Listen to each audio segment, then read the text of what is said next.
Kata Tuhan, kalau kita mensedekahkan duit kita, itu akan diganti berkali-kali lipat tanpa tedeng aling-aling. Ketika kita takut setiap harinya bangun dan mempertanyakan apakah kita bisa makan, itu artinya kita nggak percaya kita punya Tuhan. Oh baik. Jadi ketika kita setiap bangun, kita pasti udah punya rezeki, jangan takut. Kesehatan mental adalah hak setiap orang. Hai, selamat datang di podcast Festival Pulih dari popbella.com. Podcast Pop Bella bersama Ayu Utami di Festival Pulih. Hai. Oke, hari ini tamunya adalah Gita Bebita. Seorang, gue bilangnya seniman karena lo banyak banget. Seniman ya, sampai di kontrak gue tulis seniman. Seniman tulisannya, aduh. Pokoknya aku goals hidup aku, KTP aku harus pekerjaan seniman. Betul. Udah tersampaikan? Belum. Malah itu KTP seumur hidup, ya kan, pekerjaan. Bisa diganti. Bisa diganti? Bisa. Gimana sih Kak caranya? Katanya pura-pura hilang. Oh iya betul. Iya. Kau hilangkan aja di pajak petisah. Pura-pura dicopet ya. Iya. Mungkin kalau petisah kan agak-agak butuh ongkos ke Senen kali ya. Iya betul. Keluarga sendiri dong di situ rame gitu ya. Halo Namboru di Senen, I love you. Gita, Yes. apa kabar? Sehat? Alhamdulillah sehat Kak Ayu. Kondisi mental aman? So-so lah. Menuju pulih lah ya. Menuju Sesuai pulih. dengan konsep kita ya. Asli Festival menuju pulih. Yes. Amin. Semoga semua juga yang mendengarkan podcast ini juga mengalami hal serupa. Kalau belum pulih-pulih amat, nggak apa-apa. In progress. Yang Yes, penting karena progress. semua orang juga ternyata mengalami hal yang sama. Betul. Ya kan? Nah, sebagai anak daerah, gue juga orang daerah, kita Uh-huh. sama-sama Medan, Yes. yang pindah ke Jakarta demi masa depan. Bener, yang punya banyak mimpi dan harapan. Betul. Dan lampu-lampu Jakarta yang meriah. Pasti kehidupanku dan masa depanku juga sama seperti lampu-lampu Jakarta. Seperti gemerlap Jakarta ya. Terang benderang. Iya betul. Gitu awalnya Walaupun sih gitu. kadang-kadang mati lampu ya. Ya tapi nggak sesering di Medan dong. Betul. Bercerita soal pindah ke Jakarta. Aha. 2014 itu menjadi tahun pembuka jalan lo berkarir di Jakarta dari Betul. stand up comedy ya. Yes. Ku tahu Aha. orang daerah kalau denger stand up comedy mau jadi apa kau? Gitu. Kenapa lo akhirnya berani mengambil jalan itu? Mungkin kalau ditanya ke Gita nggak pernah mengalami kesulitan untuk bilang ke orang tua kayak aku mau ke Jakarta mau jadi stand up comedian gitu ya kan, karena memang keluargaku alhamdulillah aku punya keluarga yang sangat merdeka, antara merdeka atau udah males sama anak-anaknya aku juga nggak ngerti ya perbedaannya di mana. Iya. Tapi kayak dari milih jurusan itu almarhum papaku sama mama aku deh yang kayak terserah deh, yang penting jangan sering-sering kelihatan di rumah deh nak gitu. Oh gitu? Kuliah, oke kuliah boleh gitu kan, kerja boleh gitu kan, jadi jangan terlalu sering dilihat di rumah gitu. Jadi bapak mama dibikin sibuk pokoknya, banyak kegiatan. Jadi ketika bilang mau ke Jakarta, mau ngapain di Jakarta, ya cari kerja lah kan, ada syutingan gitu kan. Oh yaudah pergi aja gitu, hati-hati ya.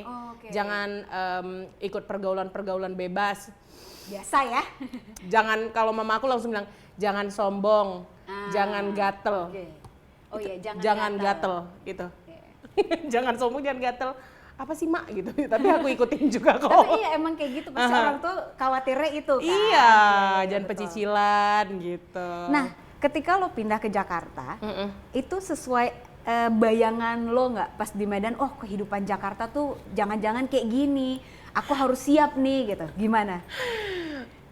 Aku udah mulai, maksudnya nggak ada prepare khusus waktu mau pindah ke Jakarta selain memang ya adalah duit beberapa untuk survive ya 6 bulan ke depan lah gitu.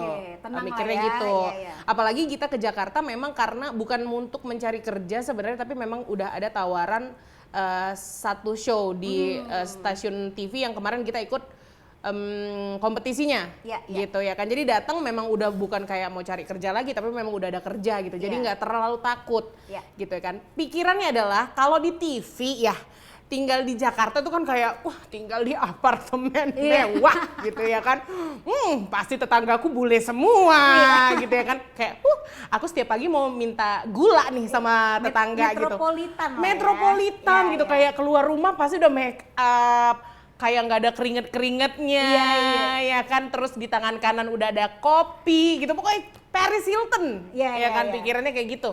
Nyampe di Jakarta ngelihat harga sewa apartemen, kayaknya cuma tahan untuk sebulan nih, gitu, dengan duit yang dibawa dari Medan. Akhirnya memilih untuk ngekos dulu. Waktu ditanya sama mama, ini yang paling sedih sih. Gimana kos-kosannya, Nak? Wah, bersih banget, Mak, gitu ya kan. Wah, bersih. Kan yang penting kalau milih kosan di Jakarta adalah deket dengan lokasi kerjaan, ya betul, kan, supaya jangan kena macet. Bersih, Mak. Deket dari kantor, deket gitu kan. Tapi yang nggak aku ceritain adalah ketika aku pergi kerja, aku tidak hanya berjalan dengan orang-orang Jakarta yang ingin cari uang dan bekerja, tapi juga dengan tikus-tikus yang baru pulang. Kayak gitu ya kan, sekalian barengan, tinggal di Jakarta ya, survive ya tikus gitu kan. Ya itu yang nggak dikasih tahu ke orang tua adalah yang kesusahan, yang kayak makan kadang-kadang dari, ya kita nggak tahu, di pinggir jalan yang kok tiba-tiba kok gampang diare selama di Jakarta, halo, ya kan? Karena ya makanannya kita juga nggak pilih-pilih pada saat itu, gitu ya, kehidupan yang membuat jadinya kita lebih kuat aja sih kalau kita ngerasa gitu. Nah, kalau dengan peer pressure-nya, biasa kan kalau misalnya lo masuk ke kota besar, ada peer pressure kan, kayak gaya bergaulnya tuh harus sama si A, si B gitu kan. Nah, itu gimana? Atau lo lebih tipe bodo amat gitu?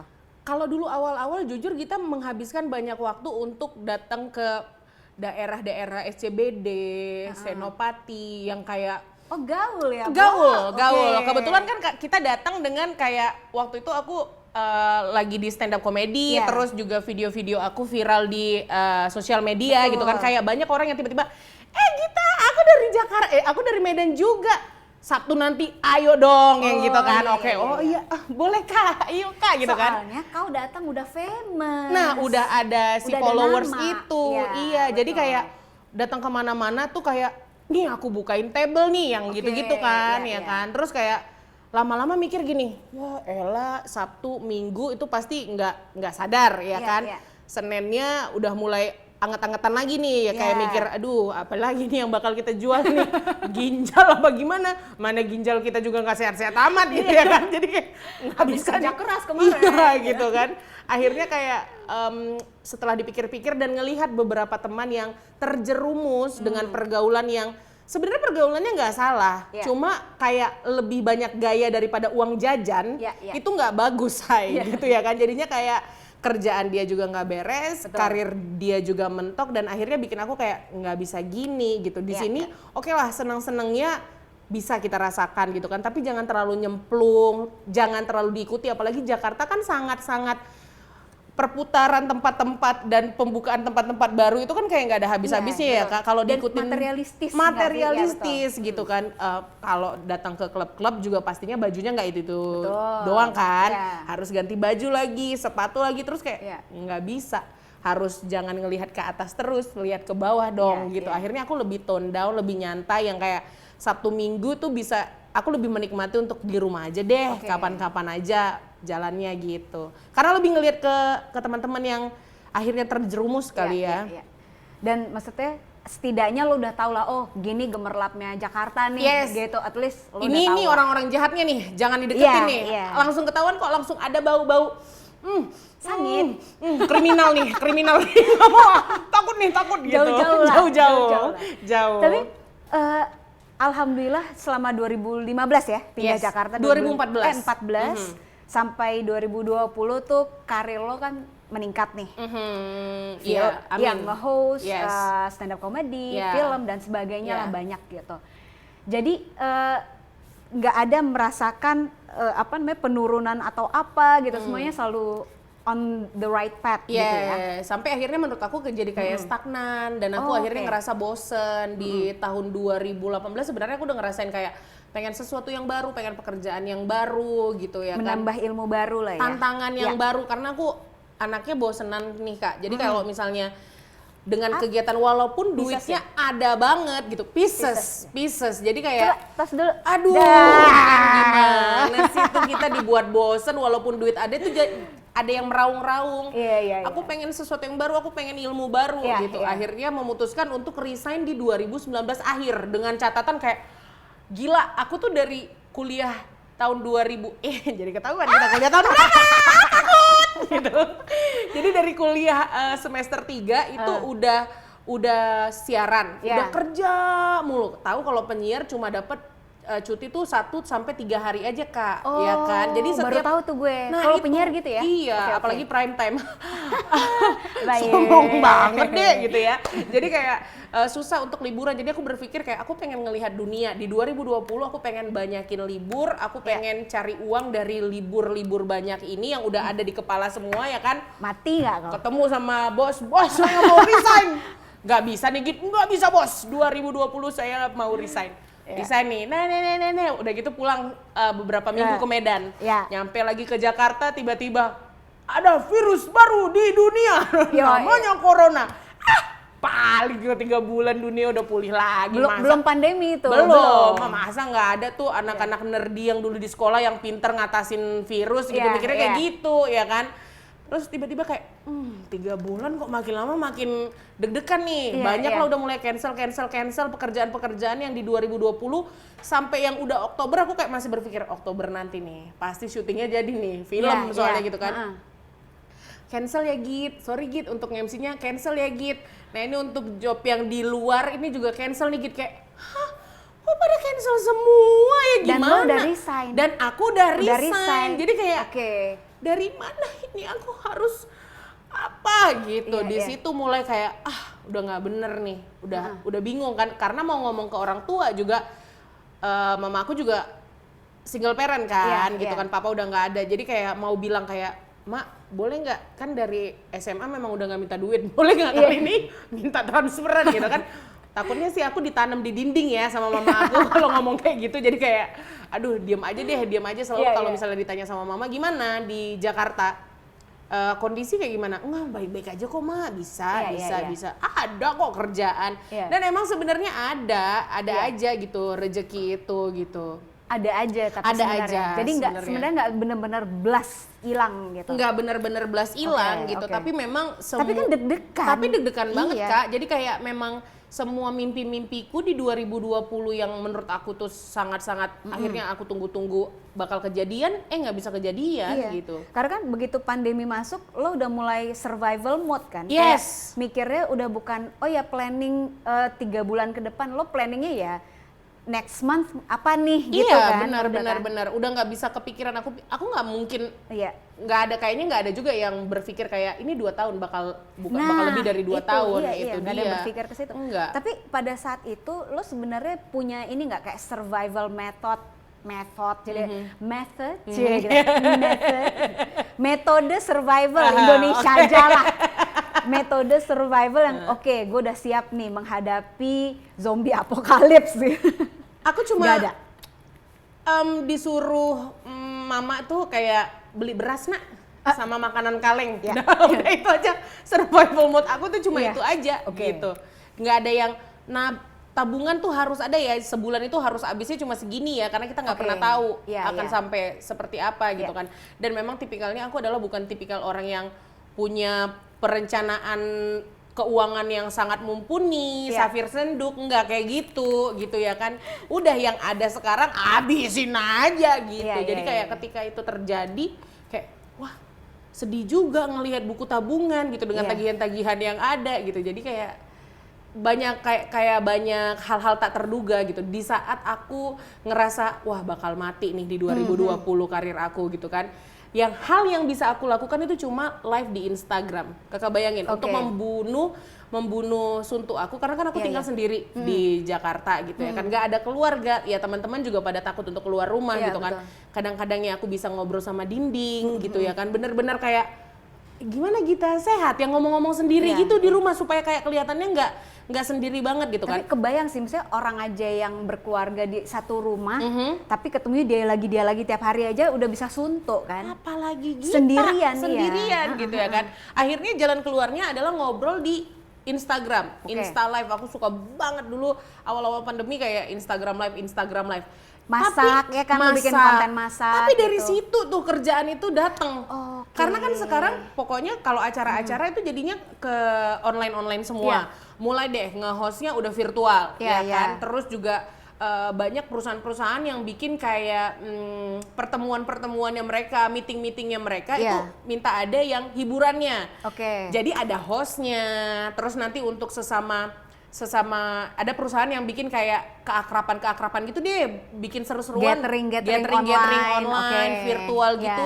Dan itu emang ngebutuhin kita, kayak ada brand yang masak barang chef ditemenin sama Gita ikutan masak, gara-gara si kliennya ngelihat Gita selama pandemi itu masak suka apa, banget Bun? masak. Iya. Terus kayak Gita suka suka sedih karena LDRan. Aku kan LDRan gitu ya kan. Dapet job tuh ceritanya tentang LDR, gara-gara kliennya tahu Gita LDR.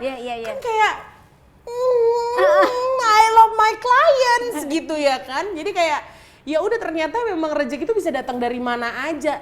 Tapi yang penting kita selalu positive thinking aja deh sama apa yang dikasih Tuhan. Yakin aja gitu. Tapi ada momen gak sih, karena pasti banyak orang mengalami hal ini gitu ya, selama pandemi hampir 2 tahun ini, yang bikin benar-benar lo terpuruk banget gitu? Ada. Jadi ada satu momen nih, yang tahu nih cuma manajer aku.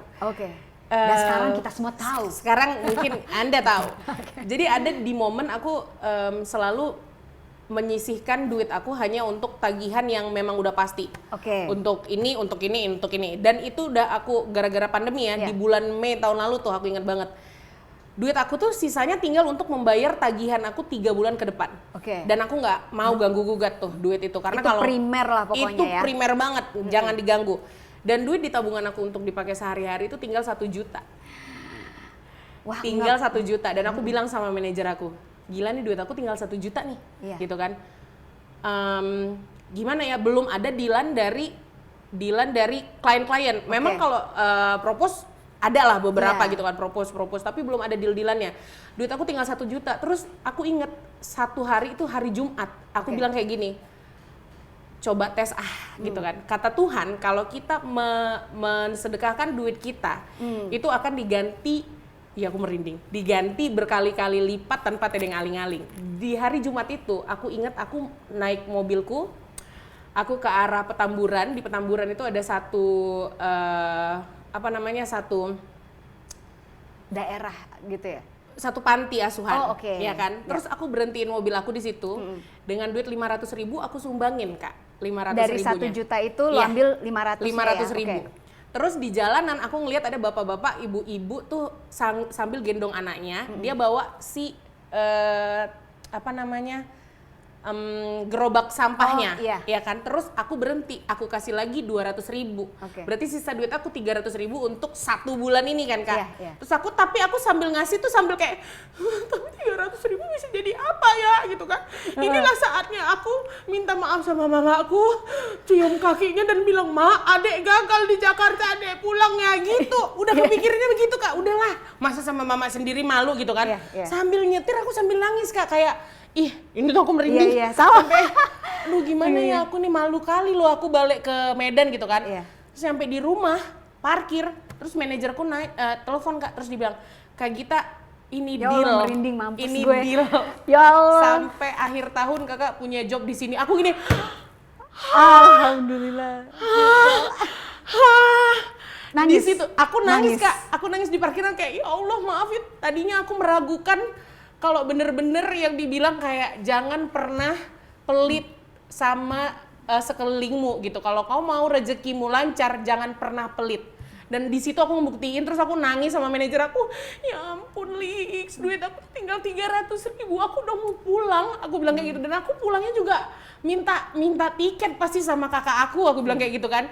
Terus ada ini, iya Kak, gila ini aku juga baru. Padahal dia juga, kata kliennya, dia tuh akan ngabarinnya bulan depan. Tapi hari itu juga aku melakukannya siang, sorenya udah langsung dijabah. Jadi berlinang mata kau. Berkaca-kaca jadinya. Iya, itu beneran terjadi, Kak. Kayak sampai kayak gitu tuh. Tapi kembali lagi, itu kembali ke mindset juga nggak sih, Git? Kayaknya sih gitu, karena aku percaya kan? Kayak masa sih yang ada tulisannya di situ nggak terbukti. Iya, lo gitu. Selalu percaya. pasti ada jalan, iya kan? Aku Nggak nyerah gitu. Betul, aku pernah lihat ada tontonan, aku lupa tapi apakah Cak Nun atau Sujiwo Tejo yang pernah bilang ketika kita takut setiap harinya bangun dan mempertanyakan apakah kita bisa makan, itu artinya kita nggak percaya kita punya Tuhan.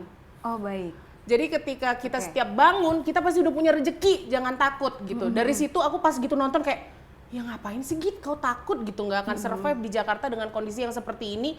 Kalau aku percaya Tuhan, aku pasti akan tahu aku nggak akan mati kelaparan gitu. Selama aku mau berusaha, jangan yang cuma kayak di rumah kayak, ngapain lagi ya, ngerecokin pacar gitu, yang nggak kayak gitu, tapi ada ngelakuin sesuatu gitu. Ya kayak Gita aja gitu, bikin video-video masak lah, apalah, kasih tau kebosanan, akhirnya ada juga kan orang yang ngeliat loh, Gita bisa survive gitu, lucu banget nih, bisa masak-masak begini, pakai dong dia untuk nge-host acara kita yang masak-masak gitu, akan selalu ada. Berarti dari situ, dari kejadian itu lo udah tahu nih ya how to survive. Jadi kayak step-step berikutnya apa yang lo lakukan. Oke, ini kan udah ada rezeki nih, gitu ya. Berarti kan harus membuat plan. Betul. In case pandemi ini ada lagi, nggak kelar-kelar mungkin 2025 gitu. Apa yang lo lakukan? Pastinya aku kalau tadinya cuma bergantung pada nge-host gitu ya kan, dan juga untuk bikin video-video. Tapi kan video-video itu tuh terjadi kalau misalnya ada brand-brand yang ngeluarin produk-produk terbarunya gitu ya kan. Sementara kita tahu di setahun 2 tahun ini tuh banyak brand-brand yang menahan untuk launching produk-produknya, dan akhirnya bikin kayak keseringan aku untuk bikin video sangat-sangat hilang gitu ya kan. Jadi apa ya yang tadinya cuma nge-host bikin video, akhirnya aku mikir dari mana lagi nih orang akan tahu kalau dia bisa memperkerjakan aku, dengan cara apa portofolio aku tuh ada di sosial media. Akhirnya aku coba untuk bikin podcast sama teman-teman yang akhirnya juga orang kayak, oh iya kan ada Gita, karena aku udah nggak siaran lagi Kak. Biasanya orang kalau misalnya mau meminta seseorang untuk nge-host, dia akan tanya tuh kliennya, nih MC apa nih backgroundnya? Oh dia penyiar di sini. Itu mereka pasti akan lebih percaya. Oh iya dia kan penyiar gitu kan. Tapi ketika Gita udah resign dari radio, terus kayak, ini apa nih Gita? Itu loh yang masak-masak di sosial medianya. Sering IG live kan kayak nggak mungkin kan. Tapi harus ada kayak, iya dia podcaster gitu. Yang legit lah ya. Yang legit, yang emang tahu nih. Oh iya dia profesional ada di situ gitu. Akhirnya ya mulai banyak hal-hal yang bisa Gita lakukan ya, kayak podcast tetap, dan menjalin banyak persahabatan dengan semua lapisan masyarakat itu. Kalau Gita sih ngelihatnya kayak gitu, kayak banyak akhirnya kayak Kak Gita dapat kerjaan yang Kak Gita kemarin tuh kita pernah sempet ini loh satu acara gitu ya kan. Dan terus kita, oh gila dia masih inget sama Gita ya gitu. Karena kemarin DM-an atau komen-komenan di sosial media yang kayak gitu sih buat orang mengingat kita gitu. Jadi ketika dia butuh sesuatu ada nama kita, ketika dia butuh host, oh iya Gita Bebita gitu. Jadi harus sering komunikasi tuh. Masuk ke pertanyaan ini nih. Selain menyebar koneksi, mencari koneksi. Bener. Ini bisa jadi salah satu tips buat para kalau orang pindah dari daerah ke Jakarta perantauan. Ya, perantau gitu. Ini bisa jadi salah satu tips buat perantau untuk menyebarkan koneksi, jangan lupa. Betul, gitu ya, untuk in order to survive gitu. Tapi ini kan beda kasus, ini udah pandemi gitu ya. Nah, kalau saran dari lo sebagai perantau juga nih gitu, ada tips apa lagi sih gitu untuk bisa membuat hidup lo tuh bermakna gitu di metropolitan? Kalau Gita sih, aku juga nggak tahu apakah hidupku udah bermakna atau enggak gitu ya kan. Tapi aku sering ngelihat orang yang nge-DM setiap pagi yang bikin aku ngerasa, oh ini ternyata alasan aku hidup juga gitu kan. Mereka selalu bilang kayak gini, Kak Gita makasih ya udah ngasih positivity di lewat IG story Kak Gita. Walaupun kemarin aku tahu Kak Gita lagi melewati masa-masa ini, tapi nggak tahu kenapa ya Kak Gita nggak pernah mau memperlihatkan banyak-banyak ke negatifan itu gitu. Dan itu bikin aku juga jadi ikut ngerasa, oh bisa kok Kak Gita aja kemarin dapat cobaan kayak gini aja dia bisa bangkit lagi, bisa balik lagi seperti sekarang. Jadi menurut aku adalah buat aku, cara aku bikin hidupku lebih bermakna adalah memperbanyak kegunaan aku untuk orang lain gitu. Dengan cara apa? Kalau aku cuma bisanya bikin orang ketawa lewat sosial media aku, lewat IG story aku yang receh-receh, I'll keep doing that Kak, aku nggak akan malu-malu untuk melakukan itu in order bikin orang lain ngerasa kayak hidup dia ternyata nggak sesedih itu dalam satu hari itu gitu ya kan. Sama kayak jangan terlalu dijual rasa-rasa sedih-sedihnya juga lah Kak gitu, karena jujur apa yang aku alamin itu nggak ada apa-apanya sama orang-orang yang mungkin kehilangan pekerjaan sampai harus balik ke keluarganya lagi, atau bahkan keluarganya nggak makan kalau nggak ada harian. Harian, nggak ada kerjaan hariannya gitu. Jadi kayak ya itu maknanya adalah aku sebisa mungkin menyebar kepositifan aku ya kan, dan jangan terlalu di share cerita-cerita sedihnya aja gitu. Maksudnya bukan toxic positivity juga ya, tapi Bukan. lebih kepada cara menyikapi, Betul, gitu ya, cara betul, menyikapi betul, situasi. betul. Gitu, Sama ya. kalau misalnya yang kakak tadi tanya, gimana nih untuk perantauan supaya survive di ibu kota walaupun di zaman kayak gini. Kok jangan mikir-mikir yang gampang-gampang dulu deh, jangan terlalu dilihat tuh sosial media yang kayak wah harus ini, harus bisa pakai ini, iya gitu. betul. Terus kayak Kak gimana nih Kak kalau misalnya dalam 3 bulan aku nggak dapat kerja, kata orang-orang tuh maksimal tuh 3 bulan Kak untuk survive di Jakarta, tapi aku udah mau 3 bulan aku belum dapat kerjaan. Jangan digituin, berarti artinya adalah kau lebih banyak lagi nyebar CV lah, atau kasih tahu semua orang-orang kau bisa apa gitu. Iya. Karena udah bukan main, sorry aja nih, kayak yang sekarang lagi mencari pekerjaan bukan hanya orang yang baru tamat kuliah, baru fresh graduate, tapi orang-orang yang ilmunya udah banyak banget, pengalamannya banyak banget, tapi karena pandemi dia terpaksa kehilangan pekerjaannya gitu. Jadi emang persaingannya udah sangat-sangat ketat nih. Yang sekarang bisa membedakan bukan ilmunya yang kamu punya, tapi attitude-nya kalau menurut aku. Jadi attitude ya say. Attitude say. Attitude say gitu. Apalagi kalau dari biasanya dari daerah suka kebablasan sama attitude-nya yang seperti Gita dulu ya kayak. Kan di Medan tuh kalau kemana-mana nggak ada kena macet-macet gitu ya. Jadi kalau janjian sama orang tuh aku cepet tuh masih nggak sih? Dulu malah kita telat mulu Kak, bener-bener kayak alah nantilah sejam juga nyampe, terus tiba-tiba 3 jam. Klien mukanya udah asem banget, terus nggak enak gitu. Akhirnya kayak oh nggak bisa nih kayak gini nih, bakal banyak orang yang kesel nih gitu. Akhirnya ya diubah mindsetnya, nggak bisa, jangan pernah bikin orang nunggu di Jakarta gitu sih. Nice. Nah kalau begitu dari yang Gita versi dari Medan pindah ke Jakarta punya mimpi, terus karir berkembang dengan sangat baik, masuk ke pandemi, lo menemukan sesuatu yang perspektif baru lah gitu. Kira-kira ada perubahan nggak sih dengan perspektif hidup lo ke masa depan, atau apakah itu juga memengaruhi mimpi lo di masa depan? Iya dulu aku juga serius sekali lah. Iya dong, pertama relax ya. Apakah ini mempengaruhi mimpi aku di masa depan? Iya. Oke. Iya kan, karena dulu Tadinya mau kemana kau? Solomon? Aduh, aku tuh pengen punya penginapan lucu di Solomon Island ya kan. Bagi yang belum tahu ya, Solomon Island, tolong googling deh Solomon Island itu dia ada apa aja. pengen jadi pengusaha kelapa, bahkan ku bilang penjual kelapa ya, pengusaha bisnis woman kelapa di Solomon Island ya kan. Nanti yang ngupas kelapa, nanti aku aku cari-cari dulu, ada audisinya. Iya betul. Coba bagaimana cara kamu mengupas kelapa ini bang, gitu ya kan. Kampakkan parang itu gitu ya kan. Gitu. Jadi tadinya mimpi aku tuh kayak banyak tuh kayak harus punya ini, punya itu gitu ya kan. Terus nanti akan pindah ke sini, nyobain tinggal di luar gitu-gitu ya kan. Tapi makin ke sini ternyata mimpi aku sesimpel aku bisa ketemu sama keluargaku sesuka hati aku tanpa takut menyebarkan virus sih. Itu kayak ternyata kebersamaan sama keluarga itu menyehatkan batin aku Kak.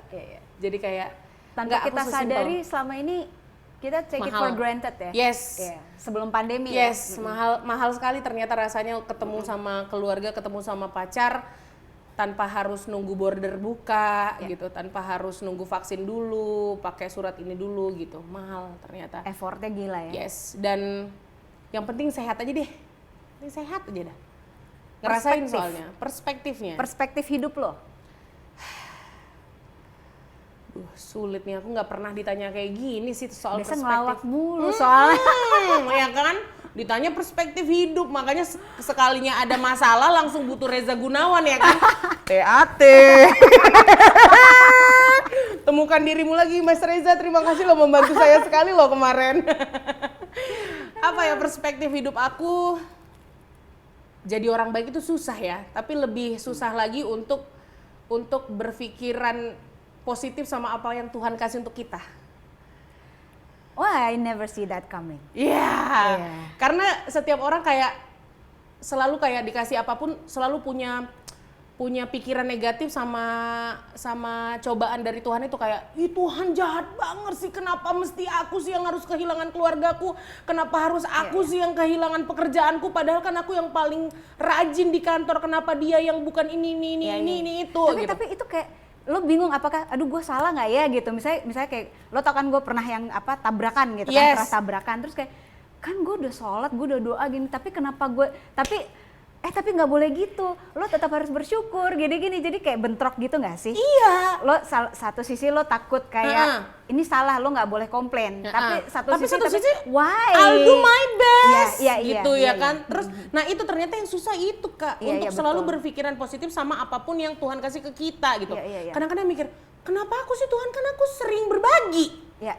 Iya kan, kenapa aku yang dapat cobaan ini gitu, dan itu yang susah kalau udah berpikir kayak gitu. Aku rasa kita akan tenggelam sama why yang nggak ada habis-habisnya. Akhirnya kita nggak bisa ngelihat ada jalan keluar, ada hal baru yang bisa bikin kita keluar dari masalah itu gitu. Kebanyakan nanya why-nya sih kau gitu, nggak ngelihat what-nya gitunya, when-nya, mana, kapan kau harus bangkit gitu. Jadi 5W 1H ya? Bener, mau jadi wartawanku pula kita nih ya kan. Itu sih perspektif aku, jadi kayak gimana ceritanya aku harus tetap berprasangka baik sama apapun yang Tuhan kasih untuk aku, apapun.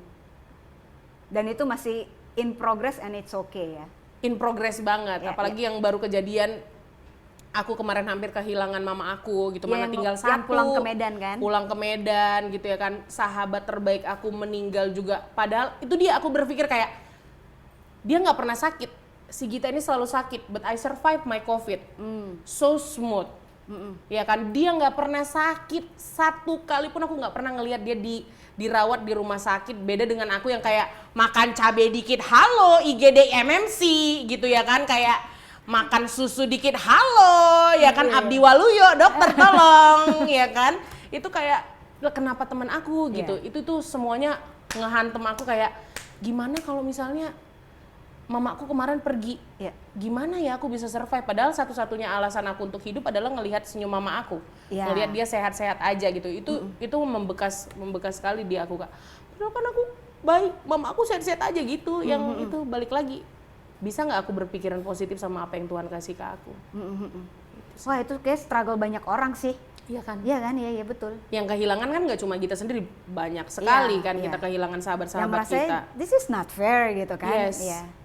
Bisa kehilangannya sekali 2, sekali 3. Betul, sekeluarga ya kan Kak. Terus aku kayak masih dicoba dengan DBD aja gitu ya kan. Ternyata ibuku kemarin kayak, kok udah marah-marah gitu, nggak boleh lah, yang lain-lain juga lebih sakit yang dialamin gitu.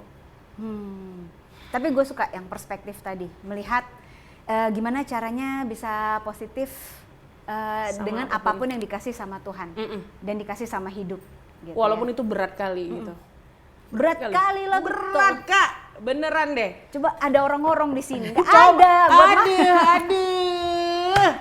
Aku tuh kalau ngomong berat-berat gini harus ada makanan ringan sih sebenarnya. Kenapa waktu itu nggak aku bilang tumpeng kayak. Coba lagi, kau bawalah orang-orang tuh. Kan kemarin tuh aku ya kan ada bolu, ini kayak bolu gulung, awas kok kesebut mereknya kita. Jangan. Kecuali kau dibayar jangan disebut. Jangan ya, mahal Kak, Jakarta keras. Gita, thank you so much buat waktunya. Yes, terima kasih buat juga Pop Bella. Kak. Akhirnya kita berjumpa di Pop Bella ya. Senang sekali. Terima kasih buat yang dengerin podcastnya. Masih akan ada lagi yang lain. Gue Ayu Tami undur diri. Bye.